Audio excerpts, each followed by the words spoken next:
Gold trusted gold buyers మీరు తాకట్టు పెట్టిన బంగారాన్ని విడిపించి ఈ రోజు ఉన్న మార్కెట్ ధరకు కొనబడను.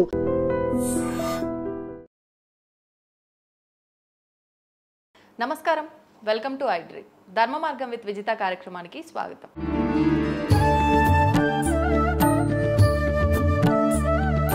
సాధారణంగా మనం ఇప్పుడు చూస్తూ ఉంటాము, పాటలు అనేసరికి సినిమా పాటలు, పిచ్చి పిచ్చి పాటలన్నీ వింటూ ఉంటాం. కానీ ఒకప్పుడు పాతకాలం నాటి పాటలు ఎంత అద్భుతంగా ఉండేవో మనమైతే అవి నిజంగా వినుండము.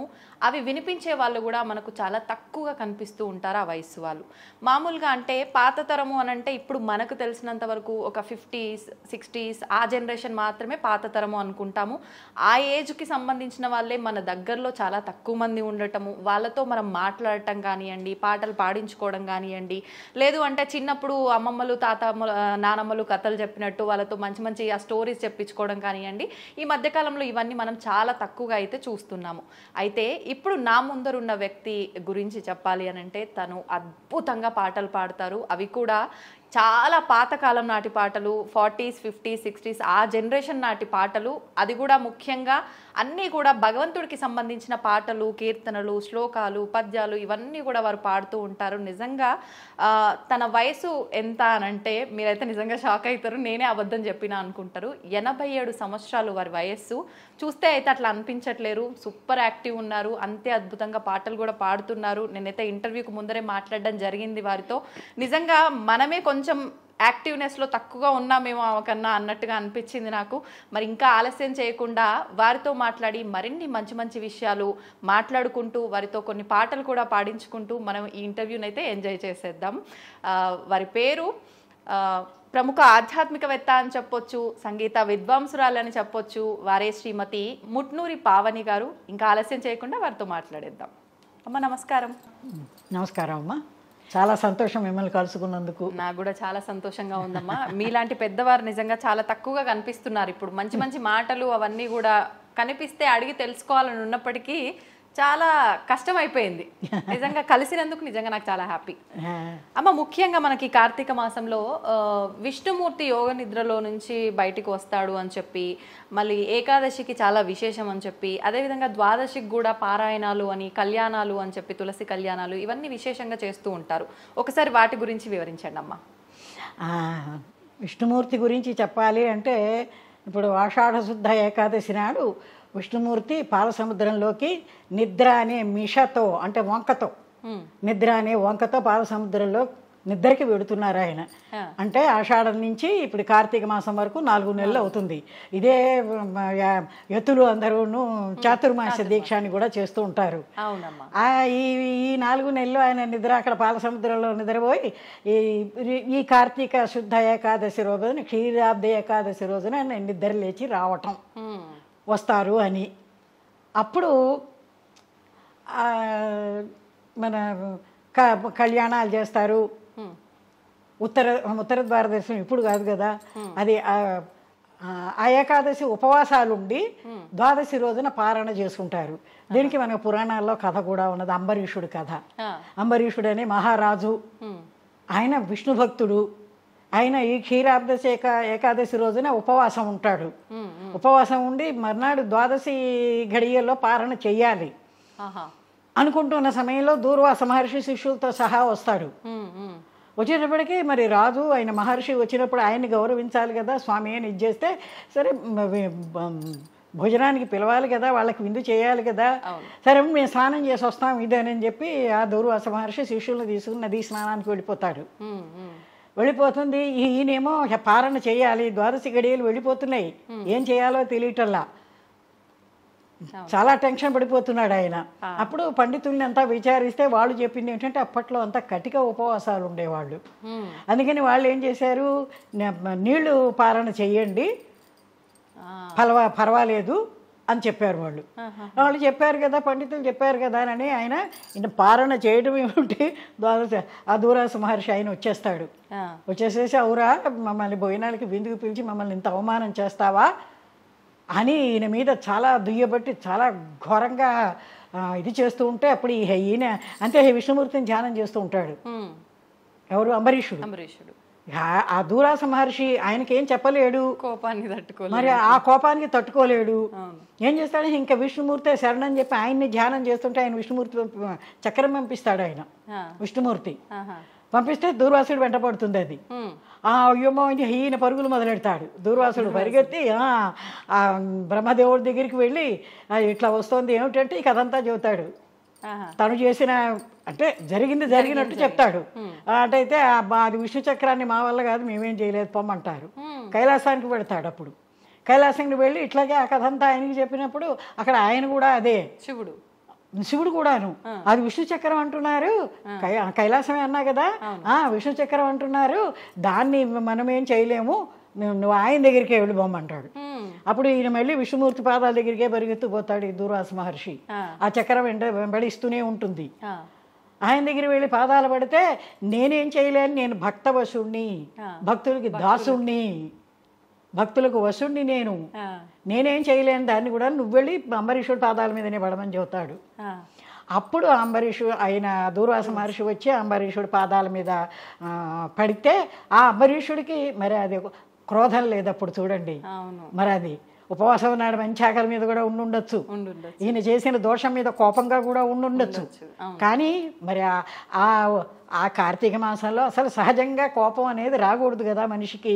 అందులో మహర్షి మీద, అందులో కార్తీక మాసం ఇవన్నీ కలిసి వచ్చినాయి. ఆయన వెంటనే విష్ణుమూర్తినే ప్రార్థిస్తాడు, ఆయన క్షమించి వదిలిపెట్టు స్వామి అని. అంత ఉదారమైన మనస్సు తోటి ఆయన ప్రార్థిస్తే వెంటనే ఆ విష్ణుచక్రం మాయమైపోతుంది. ఈ దూర్వాసుల వారికి కాస్త జ్ఞానోదయం కలుగుతుంది. ఇది ఆ ఏకాదశి ఉపవాసం వల్ల వచ్చినటువంటి గొప్ప పరిణామం. ఆ ప్రార్థనలో వచ్చిన ప్రార్థనలు చేసినందువల్ల వచ్చినటువంటి ఫలితం అది. ఏకాదశి ఉపవాస ఫలితం అది. అది దూర్వాసుడు అదే అంబరీషుడు కథ మనకి ఏకాదశి విశేషంగా చెప్పుకుంటాం. ఖచ్చితంగా ఈ కథ వినాలా అమ్మ ఆ రోజున? ఈ కథ వినాలి ఆ రోజున ఉంటారు స్వామి. కార్తీక పురాణంలో వస్తుంది అది. అవును అవును, కార్తీక పురాణంలో ఉంటుంది. ఇంకా ద్వాదశి సాయంత్రం వచ్చేటప్పటికి చక్కగా తులసిమ్మని పెట్టి అందులో ఉసిరి కొమ్మని తీసుకొచ్చి పెట్టి విష్ణుమూర్తిని తెచ్చిపెట్టినట్టుగా పెట్టి అక్కడి నుంచి చుట్టూ రంగురంగుల పసుపు కుంకాలతోటి చక్కగా ముగ్గులు పిండి అన్నితోటి ముగ్గులు పెట్టి బ్రహ్మాండంగా కొంతమంది చక్కగా తులసి వీళ్ళకి కళ్యాణం కూడా చేస్తారు, కళ్యాణాలు చేస్తారు. మామూలుగా ఇళ్లలో ఏం చేస్తారంటే ఇవన్నీ పెట్టుకుని చక్కగా దీపాలు పెట్టేసి చక్కటి పూజ అది చేసుకుని ఆ ముత్తైదులు పేరెంటాలకు పిలుచుకుంటారు. అన్ని పేరెంటాళ్ళు వస్తారు, ఆ పూజ అంతా చూసేసి వాళ్ళకి పన్ను పసుపు కుంకం ఇచ్చి పంపించుకోవటం. ఇది క్షీరాబ్ది ఏకాదశి ద్వాదశి యొక్క విశేషం. కార్తీక మాసంలో వచ్చేటువంటి ముఖ్యమైన పూజ పద్ధతి అది. తులసిమ మీద ఎన్నో రకాల చక్క పాటలు పాడుకుంటూ ఒక పాట పాడాలమ్మా తులసమ్మకు సంబంధించి ఏదైనా. కల్పకమ తల్లివై ఘనత వెలసిన గౌరీ, కల్పకమ తల్లివై ఘనత వెలసిన గౌరీ, కళ్యాణ హారతిని ఘనవు నీవే దేవి, ఇలవేల్పువై ఉంటివే శుభ కళల దీవింపవే. ఓ తల్లి ఇలవేల్పువై ఉంటివే, ఇల్లెల్ల శుభ కళల దీవించవే.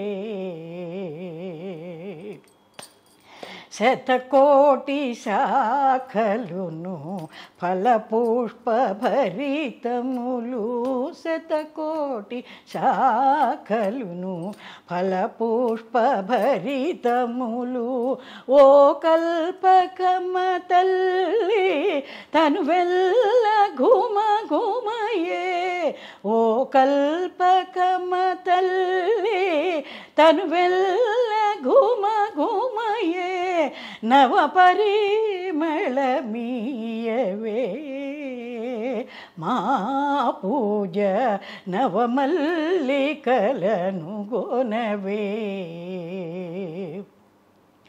మానవులు దేవతలు మనుట నీ నీడనే, మానవులు దేవతలు మనుట నీ నీడనే, ఓ కల్పకమ తల్లి పెద్ద మూతైదువవు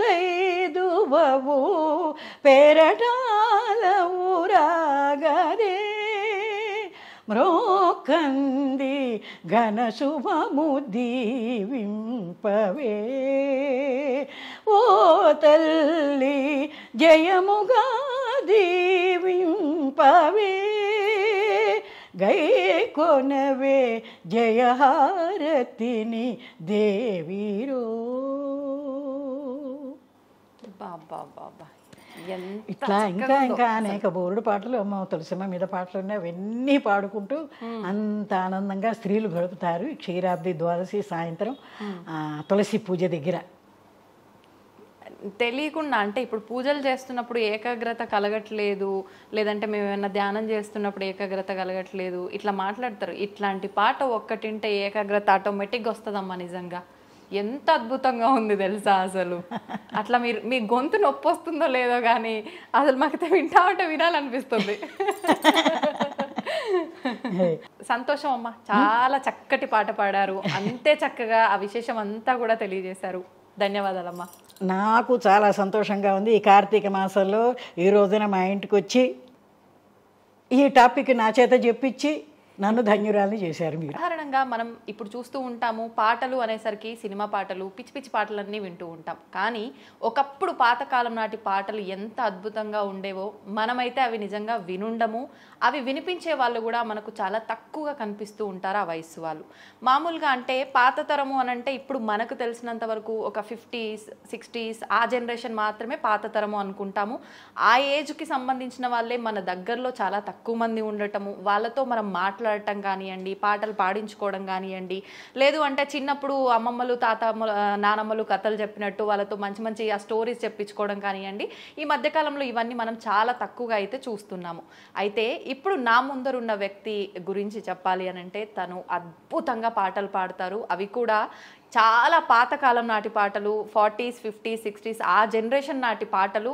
అది కూడా ముఖ్యంగా అన్నీ కూడా భగవంతుడికి సంబంధించిన పాటలు, కీర్తనలు, శ్లోకాలు, పద్యాలు ఇవన్నీ కూడా వారు పాడుతూ ఉంటారు. నిజంగా తన వయసు ఎంత అనంటే మీరైతే నిజంగా షాక్ అవుతారు, నేనే అబద్ధం చెప్పినా అనుకుంటారు. 87 సంవత్సరాలు వారి వయస్సు.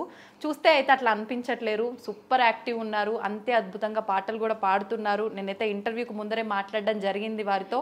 నిజంగా మనమే కొంచెం యాక్టివ్నెస్లో తక్కువగా ఉన్నామేమో కన్నా అన్నట్టుగా అనిపించింది నాకు. మరి ఇంకా ఆలస్యం చేయకుండా వారితో మాట్లాడి మరిన్ని మంచి మంచి విషయాలు మాట్లాడుకుంటూ వారితో కొన్ని పాటలు కూడా పాడించుకుంటూ మనం ఈ ఇంటర్వ్యూని అయితే ఎంజాయ్ చేసేద్దాం. వారి పేరు ప్రముఖ ఆధ్యాత్మికవేత్త అని చెప్పొచ్చు, సంగీత విద్వాంసురాలని చెప్పొచ్చు. వారే శ్రీమతి ముట్నూరి పావని గారు. ఇంకా ఆలస్యం చేయకుండా వారితో మాట్లాడేద్దాం. అమ్మ నమస్కారం. నమస్కారం అమ్మ. అమ్మ మనం ఇప్పుడు ప్రస్తుతం కార్తీక మాసంలోకి ఎంటర్ అయిపోయినాం. కార్తీక మాసం అనగానే ఎక్కువగా మనకి ఇది ఆధ్యాత్మికమైన ఒక జీవనం మొత్తం కూడా కొనసాగిస్తూ ఉంటాం ఈ మాసం అంతా కూడా. ఇప్పుడు చూస్తూ ఉంటే కొన్ని నియమాలు, కట్టుబాట్లు, ఈ రకరకాల ఆరాధనలు ఇవన్నీ చూస్తున్నాం. అప్పటి కాలంలో కూడా ఇవన్నీ ఇలాగే ఉండేవా? ఏమైనా మార్పులు వచ్చినాయా? అసలు అప్పట్లో ఈ కార్తీక మాస ఆరాధనలు ఇవన్నీ కూడా ఏ రకంగా ఉండేవో తెలియజేయండి అమ్మా. అప్పటి కాలంలో ఏం చేసినా భక్తి ప్రధానంగా ఉండేది. ఈ కాలంలో ఎట్లా చేస్తున్నారని నేను, కానీ అదొక డ్యూటీగా చేసినట్టు చేస్తున్నారు తప్ప. అదే ఆ రోజుల్లో తెల్లవారుజామునే లేచి చన్నీళ్ళు స్నానం చేయాల్సిందే. రోజు స్నానం, పెద్దవాళ్ళు పిల్లలు కాదనుకోండి, పెద్దవాళ్ళు మామూలు ఉపవాసాలు ఉండి కార్తీక మాసం అంతా స్నానాలు, ఉపవాసాలు, దీపాలు వీటికి సంబంధించిన విశేషమే కదా. కాబట్టి వాళ్ళు తెల్లవారుజామునే లేచి చన్నీళ్ళే స్నానాలు చేసేవాళ్ళు. తర్వాతను మరి నగర సంకీర్తనలు చేసుకుంటూ చీరాల అక్కడ బోర్డు దూరాలు ప్రయాణాలు చేసి, రైళ్లలో ప్రయాణాలు చేసి వెళ్ళి కూడా సముద్ర స్నానాలు చేసేవాళ్ళు. కార్తీక మాసంలో కార్తీక పౌర్ణమి వస్తే ఆకామావై కార్తీక పౌర్ణమిలో సముద్ర స్నానాలు చేస్తారు. ఆషాఢ పౌర్ణమి, కార్తీక పౌర్ణమి, మాఘ పౌర్ణమి, వైశాఖ పౌర్ణమి వీటిలో సముద్ర స్నానాలు తప్పకుండా చేస్తారు. అది నదీ స్నానాలు చేశారు. చేసేటప్పుడు ఆచారం ఏంటంటే భార్యాభర్తలుగా పెడితే మాత్రం ఇద్దరు కొంగు ముడేసుకుని చక్కగా స్నానాలు చేయాల్సిందే. పద్ధతులు అట్లా ఉండేవి. మేము పొద్దున్నే 2 కిలోమీటర్ల దూరం నడుచుకుంటూ భజనలు పాడుకుంటూ అక్కడ దీపాలు వెలిగించుకునేందుకు అక్కడ ముత్తైదులందరికీ పళ్ళు తాంబూలాలు పంచిపెట్టుకోవటాలు ఇవన్నీ ఆ నది ఒడ్డున స్నానాలు చేసి అది ఒకటి ప్రధానంగా ఉండేది. తర్వాత వన సమారాధనలు ఎందుకంటే ఉసిరి చెట్టు ఉన్న చోటనే ఆ వనంలోనే ఆ సమారాధన చేసేవాళ్ళు. అక్కడే ఉండి అప్పట్లో అయితే అక్కడే ఉండి చేసేవాళ్ళు ఎంతమందికిను. అక్కడే ఉండేవాళ్ళు. ఇప్పుడంతా ఎవరికి వాళ్ళు వండుకు తీసుకెళ్ళి అక్కడ పెట్టుకు తింటున్నారు. కానీ అక్కడ చేసేవాళ్ళంతా మళ్ళు కట్టుకుని అప్పుడు మడి వ్యవహారాలు ఎక్కువ ఉండేవి కదా ఆ రోజుల్లో. అక్కడే మళ్ళు కట్టుకుని చేసేవాళ్ళు. ఆ విష్ణుమూర్తికి లక్ష్మీదేవికి అక్కడ అందరూ దీపాలు పెట్టుకుని చక్కగా పూజలు చేసి పాటలు పాడుకుంటూ ప్రదక్షిణాలు చేసుకుంటూ అంతా అయిన తర్వాత ఆ చెట్టు కింద అందరూ భోజనాలు చేసేవాడు. మన సమారాధన అట్లా ఉండేది అప్పట్లో. అది తర్వాత వచ్చేటప్పుడు దీపదానం. ముఖ్యంగా అది ముత్తైదులు ఏమిటో అందరూ దీపదానం చెయ్యాలి అనేవాళ్ళు. అది చేసేవాళ్ళు. సరే దాన ధర్మాలు ఇవన్నీ సరే వాటికి ఎంత శక్తి కొద్దీ అంత చేసుకోవటమే. ఈ కార్తీక మాసంలో దానాలు ఏమైనా ఇవ్వచ్చు. అన్ని వస్త్రదానం చేయొచ్చు. ఈ కార్తీక మాసం వచ్చేటప్పటికి అన్ని వస్త్రదానం సరే దానము ఏ రకంగా ఇచ్చినా ఏది ఇచ్చినా కార్తీక మాసంలో ఇచ్చింది రెట్టింపు ఫలితాన్ని ఇస్తుందని చెప్తారు కదా. కార్తీక మాసం విశేషం, మాసంలో విశేషంతో చేసిన వీటన్నిటికీ రెట్టింపు ఫలితాలు వస్తాయి అని చెప్పేవాళ్ళు. మరి అదే మరి ఇప్పుడు వీటితో పాటు దీపారాధన కూడా చాలా విశేషం కదమ్మా. ఇప్పుడైతే రకరకాల దీపాలు అంటున్నారు, రకరకాల ఒత్తులు కూడా సంఖ్యలు అంటున్నారు. ఇవన్నీ అప్పట్లో కూడా ఉన్నాయా? అయ్యో, అందరూ ఒత్తులు స్వయంగా చేసేవాళ్ళు. ఎవరికి స్వయంగా కొనే ఒత్తులు దొరికేవి కాదు అసలు. అప్పుడు ఉండేవి కాదు అసలు. ఇళ్లలో కూర్చొని చేయటమే. నేను కూడా మా ఇంట్లో ఇప్పటికీ నేనే చేసుకుంటా ఒత్తులు, బయట నుంచి కొనను. వాళ్ళంతా మీ రాట్నాల మీద చేసే పత్తి కూడా సరైనది ఉండదు. అప్పుడు మంచి పమిడి పత్తి తీసుకొచ్చి దాన్ని గింజలు చేసి శ్రద్ధగా ఒత్తులు చేసి దీపారాధన చేసేవాళ్ళు. దానికి ఎక్కువ ఫలితం ఉండదు అనేవాళ్ళు. మనం స్వయంగా చేసిపోయి ఏదైనా అంతే కదా. భగవంతుడికి ఇప్పుడు బజార్ నుంచి కొనుక్కొచ్చి నైవేద్యాలు పెడుతున్నారు. ఇంట్లో నువ్వు అంత కింద చిన్న ప్రమాణం చేసి భగవంతుడికి పెట్టినా మనం చేసి పెట్టింది అది భగవంతుడికి ఆనందంగా అందుతుంది. బజార్లో కొనుక్కొచ్చినవి చూస్తున్నాం కదా, రకరకాల వాళ్ళు చేస్తారు. రకరకాల ఇది లేకుండా శుభ్రత లేకుండా ఏదో ఇప్పుడు అవన్నీ చెప్పకూడదు. ఎందుకు చెప్పకూడదమ్మా? చెప్పొచ్చు. అంటే బయట పదార్థాలని వాళ్ళని ఆక్షేపించినట్లు అవుతుంది కదా.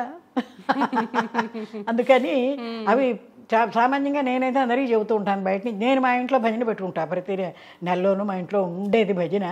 ఇప్పుడు మా మ్యారేజ్ రోజున పెట్టుకుంటాం భజన. ప్రతి సంవత్సరం మా మ్యారేజ్ రోజున పెట్టుకుంటాము. ఆ రోజున నేనే స్వయంగా చేస్తాను. రవ్వ లడ్డూలు చేస్తాము శుభ్రంగాను.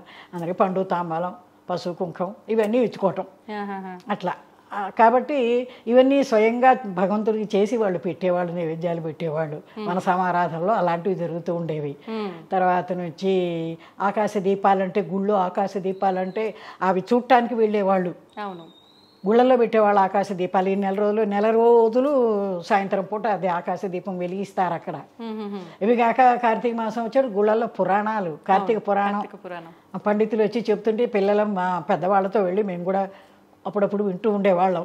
అప్పుడు ఏమిటో తెలియకపోయినా దాని ఫలితం ఏమిటో తెలియదు, కానీ పెద్దవాళ్ళ వెనకాల వెళ్ళేసి సరదాగా వెళ్ళి చూసి వింటూ ఉండేవాళ్ళం. కార్తీక పురాణాలు ఇవన్నీ రోజు ప్రతి నిమిషం కూడా ఆధ్యాత్మిక కార్యక్రమంతోనే నిండిపోతుంది ఇవి. అవును, ఈ మాసం అంతా. సరే, ఆ తర్వాత ఆడవాళ్ళందరూ గ్రూపుగా కూర్చుని పాటలు, శివుడి మీద పాటలు అవన్నీ పాడుకుంటూ అమ్మలక్కలు చక్కగా వాళ్ళింటికి వీళ్ళింటికి పెత్తనాలకు వస్తూ ఉండేవాళ్ళు అప్పట్లో. ఇప్పుడైతే ఎవరింటికి ఎవరు వెళ్ళటానికి ఇష్టపట్టలేదు, వెళ్ళేందుకు ఎవరికి తీరుబడి లేదు. కానీ అప్పుడు ఇరుగు పొరుగులు సరదాగా నలుగురు కలిసి కూర్చుని కొన్ని పాటలు పాడుకుంటూ ఉండేవాళ్ళు. అన్ని దేవుడు ఆధ్యాత్మిక కార్యక్రమం పాటలే పాడుకుంటూ. అదే పెళ్ళిళ్ళు వస్తే అసలు ఆ రోజుల్లో మిషన్లు ఎక్కడున్నాయి? పిల్లు పట్టి అప్పడాలు పెట్టాలంటే నా పెళ్ళికి విసిరారు బోరుడు అప్పడాల పిండి విసిరారు. నేను కూడా విసిరే అంతా స్వయంగా చేతులతో తిరగట్ల విసిరి అన్ని ఇంట్లో చేసుకోవటమే. అవన్నీ అట్లా విసురుకుంటూ దేవుళ్ళ పాటలు పాడుకుంటూ ఉండేవాళ్ళు. అంటే ఇక ప్రతి పనిలో దేవుణ్ణి తలుచుకోవడం. అంటే దేవుణ్ణి తలుచుకుంటూ దేవుణ్ణి కార్తీక మాసంలో ముఖ్యంగా ఎక్కువ దైవ ధ్యానం ఎక్కువతోటి దాంతోటి ఆ పాటలు పాడుకుంటూ కృష్ణ వాసుదేవ కేశవ పరమాత్మ అప్రమేయ వరద హరిముకుంద నిన్ను చేరగంటి నీ కృపగనుగొంటి అఖిల సౌఖ్య పదములు అందగంటి అనుకుంటాను ఇక్కడ పద్యం. ఇట్లా ఏదో ఒకటి పాడుకుంటూ ఉండేవాళ్ళు. మా అమ్మమ్మ ఇంట్లో ఉండేది ఆవిడ గజేంద్ర మోక్షం అవన్నీ పాడుకుంటూనే ఉండేది. గజేంద్ర మోక్షం పాట రూపంలో ఉన్నాయి. మీరు మీ అమ్మమ్మ గారి దగ్గర నుంచి బాగానే నేర్చుకున్నట్టున్నారు పాటలు. మా ఇంట్లో వాళ్ళు పాడుతుండే, మా మేనత్తలు వాళ్ళందరూ పాడుతూ ఉండేవాళ్ళు. తెల్లారేస్తే అవే ఎక్కువ. అది ఆ తర్వాత వచ్చి ఇప్పుడు నేను మన 2009లో పరీక్ష కట్టి రేడియో ప్రోగ్రాములు ఇవన్నీ అయిపోయిన తర్వాత ఇక్కడికి వచ్చిన తర్వాత అడిగారు నన్ను, మా పిల్లలకి సంగీతం చెప్పండి అని. అందరూ బాగా పాడతారు మీరు. అయ్యా నాకేం సర్టిఫికెట్ అది ఏమీ లేదు, సంగీతం అంటే ఒక కట్టుబాటుగా చెప్పాలి కదా పద్ధతిగాను, ఏమక్కర్లేదు మీకు అన్నారు. సరేలే ఎందుకు వచ్చింది అనేది 2009లో పరీక్ష కట్టా నేను సర్టిఫికెట్ కోర్సుకి. పరీక్ష కట్టి ఎప్పుడు ఫిబ్రవరిలో చేరితే మేలో పరీక్షలు, 3 నెలలకి ఏమొస్తాయి. అయితే గీతాల దాకా ఏదో చిన్నప్పుడు మా నాన్న దగ్గర నేర్చుకున్నవేవో ఉన్నాయి, అవి జ్ఞాపకం ఉన్నాయి. సరే అక్కడి నుంచి ఎవరు ఇక్కడ మెహదీపట్నంలో ఒక అమ్మాయి దగ్గరికి వెళ్ళి పాట చెప్పమంటే అమ్మాయి మీలాగా చిన్నది, నా వయసును చూసి అమ్మాయి కొంచెం జంకింది పాట చెప్పడానికి, సంగీతం చెప్పడానికి. మొత్తం మీద అమ్మ వారానికి ఒకసారి వస్తాను, నేను రికార్డు చేసుకుపోతాను, నువ్వు పాడింది పాడినట్టుగా నీకు అది మాత్రం నాకు నీ చెప్పగలను, నేను గ్యారంటీగా ఎట్టా పాట వింటే దాన్ని అట్లాగే పాడగలను. అంటే పరీక్షలు అంటే ఇప్పుడు వాళ్ళు ఒక పాట పాడి వినిపిస్తారు, అది మీరు నేర్చుకోవాలి, మళ్ళీ అప్పచెప్పాలి. రాత పరీక్ష ఉన్నది, 2 ఉన్నాయి. అయితే ఇదేంటి ఈ 2 నెలలకి ఇంత వయసులో పరీక్ష రాసి తప్పితే సిగ్గుచేటు నవ్వుతారు ఎవరన్నారు. పరీక్ష కట్టండి అన్నింటి పరీక్ష కట్టేశారు, పరీక్ష కట్టమన్నారు, పోతే పోయింది కట్టేసేయన్నారు. సరే ఏం చేయను, అప్పటికి ఏవో 2 వర్ణాలు ఏవో 2 కృతులు ఏవో ఇలాంటివి ఏవో వచ్చి ఉన్నాయి. ఆ వీటితోటి సరే రాశాను. మొత్తం మీద జూలైలో రిజల్ట్స్ వస్తే అడిగితే చూసి చెప్తాను ఉండండి అని చెప్పి, మీరు ఫస్ట్ క్లాస్లో పాస్ అయ్యారండి అన్నది. నేనేమో పాస్ మార్కులతో పాస్ అవుతాను పర్వాలేదులే అన్న ధైర్యంగా ఉన్నా నేను. ఫస్ట్ క్లాస్లో పాస్ అయ్యారన్నారు. సరే అమ్మయ్యో అయితే నా పేరు అవునో కాదో చూడండి అమ్మా అంటాను నేను. మీకే అనుమానం, నాకే అనుమానం, ఫస్ట్ వస్తుంది అనుకోవాలా. మొత్తం మీద పాస్ అయ్యా. అప్పటి నుంచి విజయదశమి నుంచి నేను సంగీతం క్లాసులు చెప్పడం మొదలెట్టాను అనుకో. ఏమైనా ఎందుకంటే పాటల పునాది అంతా మా ఇంట్లో మా నాన్నగారు, మా అమ్మ, మా నేతలు, మా నాయనమ్మ ఉండేది, ఆవిడ పాడుతూ ఉండేది. ఆవిడ రోజుల్లో పాడిన పాటలు 100 సంవత్సరాల నాటి పాటలు అంటున్నా. ఇప్పుడు మరి అమ్మ అంటే ప్రతి కదలికలో మీ ఇంట్లో వాళ్ళు ఇట్లా పాటల సమూహంలో పాడుతుంటేనే మీరు పుట్టి పెరిగారు. ఇప్పుడు ఈ కార్తీక మాసంలో నది స్నానం దగ్గర నుంచి రకరకాల విశేషాలు ఆచరిస్తున్నాము. వాటి సందర్భంలో కూడా ఏదైనా పాటలు పాడుకునేవారమ్మా? నది స్నానం చేసేటప్పుడే కానివ్వండి, దీపారాధన అప్పుడే కానివ్వండి, లేదు అందరూ వనభోజనాలకు వెళ్ళిన దగ్గరే కానివ్వండి, అలా మంచిగా అంటే చమత్కారంగా మాట్లాడుకుంటూ పాడుకుంటూ ఉంటారు కదా బేసిక్. అట్లా ఏమైనా ఉన్నాయా? పాడుకునే పాటలు అవన్నీ ఉన్నాయి, ఇప్పుడైతే గుర్తు లేదు, కానీ పాడుకునేవారు. ప్రతి చోట పాడుకునేవాళ్ళు. ఆధ్యాత్మికమైన ఆ మార్గంలో పాటలే ఉండేవి, భక్తి పాటలే ఉండేవి. కార్తీక మాసం అంతా ఆ రకంగా జరిగేది. బ్రహ్మాండంగా శివుడు పాటలు పాడుకుంటూ ఉండేవాళ్ళు. సాయంత్రం అయ్యే ప్రదోష కాలంలో శివుడు పాట దీపారాధనలు చేసి వాకిట్లో దీపాలు పెట్టి దేవుడి దగ్గర దీపం పెట్టి శివుడు పాటలు పాడుతూ ఉండేవాళ్ళు మా అమ్మ వాళ్ళ ఇంట్లో. అట్లా కార్తీక మాసం తర్వాత వచ్చి ఈ 4 రోజులు అయిపోయిన తర్వాత పోలి స్వర్గానికి అని చెప్పి దీపాలు వెలిగించి నదుల దగ్గర కాలువలు అవి ఉండేవి కదా అప్పుడు, ఆ కాలువల దగ్గరికి వెళ్ళి దీపాలు వెలిగించి అక్కడ అందరికీ బొట్లు తాంబూలాలు అవన్నీ ఇచ్చి చక్కగా చేస్తూ ఉండేవాళ్ళు. అవి ఆ కార్తీక మాసం అంతా ఆ పోలి స్వర్గం కథతో కంప్లీట్ అవుతుంది. ఆ కథ ఏమిటంటే ఒక కుటుంబం కోడలు ఉంటుంది, ఆ కోడల్ని నానా బాధలు పెడుతూ ఉంటుంది అత్తగారు, చాలా బాధలు పెడుతూ ఉంటుంది. సరే ఒకసారి వాళ్ళందరూ అత్తగారు మామగారు ఎక్కడికో వెళ్ళినప్పుడు ఈ అమ్మాయి పాపం ఈ పోలి అమావాస్య ఏదో వచ్చినప్పుడు తను వెళ్ళి ఆ దీపం పెట్టుకుంటుంది. కాస్త వాళ్ళు లేరు కదా అని చెప్పి ఏదో అంటే టూకీగా చెప్తున్నా కథని.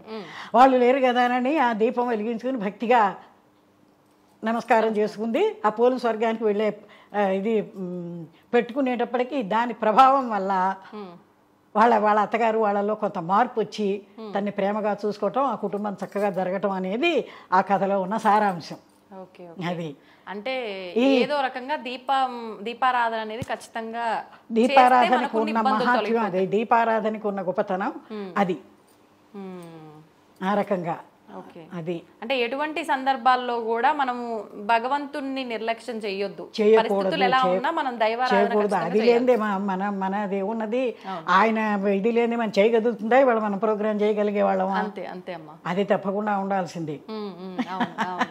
అందులో ఈ కార్తీక మాసంలో మనం కూడా చెప్పుకున్నాం, బాగుంది ఈ ప్రోగ్రామ్. అవునమ్మా, సంతోషం అమ్మా, నిజంగా మీతో మాట్లాడి, మీతో ఈ విషయాలన్నీ మాట్లాడించినందుకు నాకు కూడా చాలా హ్యాపీగా ఉందమ్మా. ధన్యవాదాలు.